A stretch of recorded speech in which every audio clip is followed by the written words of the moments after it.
জর্ডেনের ওয়াদি মুসার মরুভূমিতে অবস্থিত এক বিস্ময়কর প্রাচীন শহর পেত্রা নগরী। পাথর খোদাই করে নির্মিত অদ্ভুত এই শহরটি সপ্তম আশ্চর্যের মধ্যে অন্যতম। পেট্রার সবচেয়ে গুরুত্বপূর্ণ ঐতিহ্যময় স্থানগুলোর মধ্যে শীর্ষে রয়েছে। প্রতি বছর প্রায় 10 লক্ষ পর্যটক এই ঐতিহ্যবাহী নগরীতে ঘুরতে আসে। সভ্যতা, সংস্কৃতি আর ক্ষমতায় পেট্রা নগরী এক সময় যে কতটা সমৃদ্ধ ছিল তার প্রমাণ রয়েছে পেট্রা নগরীর ধ্বংসাবশেষ জুড়ে। রহস্যময়ী আরব নগরী পেট্রা নগরী সম্পর্কে জানতে হলে শেষ পর্যন্ত অবশ্যই থাকুন। স্টোরি বক্সে আপনি যদি নতুন দর্শক হন, অনুরোধ করব চ্যানেলটিকে সাবস্ক্রাইব করে বেল আইকনটি ক্লিক করবেন। পেট্রা নামটি গ্রিক শব্দ পেট্রস থেকে এসেছে, যার অর্থ পাথর। পাথরে তৈরি বলে এমন নামকরণ। নগরটিকে আরবি ভাষায় আল-বুতা নামেও ডাকা হয়। মিশরীয়রা আরবে একে শিলা নামে ডাকত। শিলার অর্থ শিলা। পেট্রা নগরী ওয়াদি নামেও তার সৌন্দর্য শ্বাসরুদ্ধকর। এখানকার বালি, পাথর আর প্রকৃতি দেখলে মনে হবে আপনি যেন 1000 বছর আগে ফিরে গেছেন। এখানকার মরুভূমিতে বালি ঝড় শুরু হলে মনে হয় এটি যেন অন্য কোনো গ্রহ। এই মরুভূমির পাহাড়গুলোর উচ্চতা প্রায় 400 মিটার। আরবরা এগুলোকে বলে ইসমা। এইসব পাহাড়ের গায়ে 3500 বছর পুরনো চিত্রকর্ম এবং লিখিত বর্ণনা পাওয়া গেছে। প্রাচীন মধ্যপ্রাচ্যের বাণিজ্যের পথগুলির মধ্যে পেট্রা নগরীর অবস্থান অত্যন্ত গুরুত্বপূর্ণ। ঐতিহাসিকরা পেট্রা নগরীকে প্রাচীন বাণিজ্যের হৃৎপিণ্ড বলে উল্লেখ করেছেন। অতি প্রাচীনকাল থেকেই মানুষ এই অঞ্চল থেকে উটের কাফেলা নিয়ে যেত। আরব এবং ভূমধ্য সাগরের মধ্যে বাণিজ্যিক উদ্দেশ্যে এইসব কাফেলা পরিচালনা করা হতো। বিস্তৃত অঞ্চলের মধ্যে যাতায়াত করার সময় মানুষ এখানে যাত্রা বিরতি করত। এখানে বহু ধরনের ব্যবসা বাণিজ্য হতো। আরব থেকে আসা চামড়া, ভারত এবং চীন থেকে আসা মশলা, সিল্ক এবং কাপড় এখানে লেনদেন করা হতো। শুধু ব্যবসা বাণিজ্যই নয়, প্রাচীনকালে পেত্রা নগরী অনুপম নির্মাণ শৈলীর জন্য বিখ্যাত ছিল। পেত্রা শহরটি মূলত নাবাতিয়া জনবসতির বাসস্থান ছিল। এটি ছিল নাবাতিয়ানদের রাজধানী। এই শহরে তারা পাথর খোদাই করে প্রাসাদ, মন্দির এবং সমাধি গড়ে তুলেছিল। পাথর খোদাই করে প্রাসাদ ছাড়াও এখানে আছে অর্ধগোলাকৃতির একটি নাট্যশালা। এখানে প্রায় 3000 দর্শক একসাথে বসার সুযোগ ছিল। বহু গবেষণার পরেও সমৃদ্ধ এই সভ্যতার অধিকাংশ বিষয় এখনও রহস্যময় রয়ে গেছে। পেত্রা শহরে শুধুমাত্র একটি দিক দিয়েই প্রবেশ করা যায়। এই প্রবেশদ্বারের সরু অংশটি মাত্র 2 মিটার প্রশস্ত। এই সরু রাস্তার কারণে পেত্রা শহরটি ছিল দুর্ভেদ্য। অতীতের কিংবদন্তি নাবাতিয়ানদের বংশধর এখনও এখানে বসবাস করে। বহু আগে থেকে নাবাতিয়ানরা এখানকার পাথর খোদাই করে প্রাসাদ তৈরি করেছিল।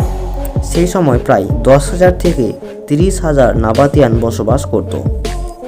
তখন তাদের রাজা ছিলেন প্রথম আরিটাস। এর দ্বিতীয়, তৃতীয় এবং চতুর্থ আরিটাস নাবাতিয়ানদের রাজা হিসেবে এখানকার প্রাসাদ থেকে রাজা পরিচালনা করেছেন। প্রাচীন যুগে পেত্রা একটা গুরুত্বপূর্ণ জায়গায় পরিণত হওয়ার প্রধান কারণ হলো গুরুত্বপূর্ণ ভৌগোলিক অবস্থান। তৎকালীন সময়ে এটি ছিল বাণিজ্যিক পথের অন্যতম। এই পথকে বলা হতো ইনসেন্স রোড। ইনসেন্স অর্থ ধূপ। এই পথে ধূপ, জাফরান, গোলমরিচ, দারুচিনির মতো বহু মশলা পরিবহন করা হতো। অতীতকালে এইসব মশলা স্বর্ণের মতো মূল্যবান ছিল। এই সবই ছিল তৎকালীন সময়ে ব্যবসা বাণিজ্যের উপকরণ।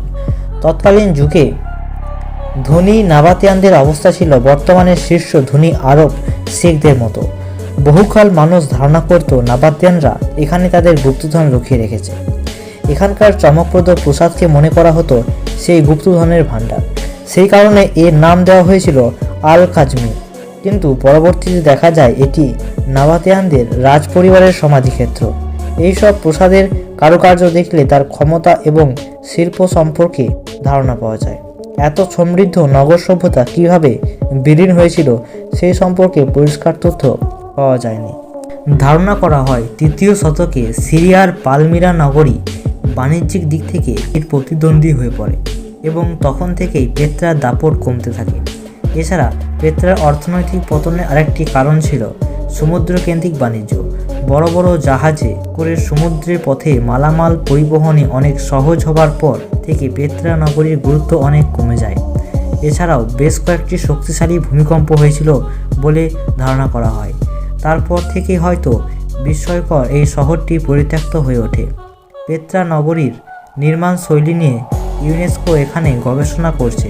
পেত্রার প্রাসাদগুলোতে গ্রিসের হেলেনিস্টিক শৈলীর প্রতিফলন দেখতে পাওয়া যায়। নাবাতিয়ানরা যেহেতু ব্যবসা বাণিজ্যের সাথে জড়িত ছিল এবং তারা গ্রিসের সাথেও বাণিজ্য করেছে, তাই তারা সেখান থেকেই হয়তো গ্রিসদের আর্কিটেকচারাল স্টাইল দ্বারা অনুপ্রাণিত হয়েছে। কিন্তু তাই বলে নাবাতিয়ানদের নিজস্ব উদ্ভবের কোনো কমতি ছিল না। বর্তমানে ভারী বর্ষণের ফলে পাহাড়ে জমে থাকা জল কাঠামোগুলো ক্ষয়প্রাপ্ত হচ্ছে। আশ্চর্যের বিষয় হলো নাবাতিয়ানরা এই সমস্যা অত্যন্ত চমৎকার সমাধান বের করতে পেরেছিল।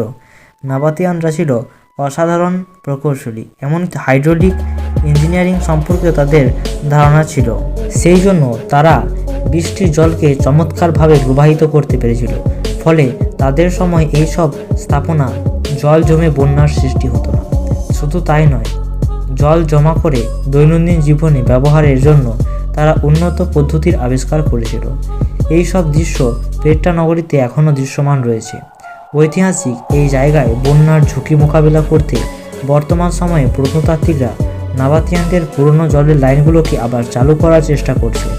পেত্রা নগরীকে বন্যা এবং ভূমিকম্পের ক্ষতি থেকে বাঁচাতে ইউনেস্কোর বহু গবেষকরা এখানে কাজ করেছেন। এই সব পাহাড়ের ওপর বড় আলগা পাথর রয়েছে। এগুলো ঝড়ের সময় ধসে পড়ে পেত্রার সৌন্দর্য নষ্ট করে দেয়। এই সব আলগা পাথরগুলোকে বিশেষ ধরনের লোহার জালের সাহায্যে আটকে রাখার চেষ্টা করা হচ্ছে। এই সব ব্যবস্থার কাজ সম্পন্ন হলে বিশ্বের অন্যতম গুরুত্বপূর্ণ এই ওয়ার্ল্ড হেরিটেজ সাইটটি ভবিষ্যৎ প্রজন্মের জন্য রক্ষা করা সম্ভব হবে। ধন্যবাদ, দেখা হচ্ছে পরের ভিডিওতে।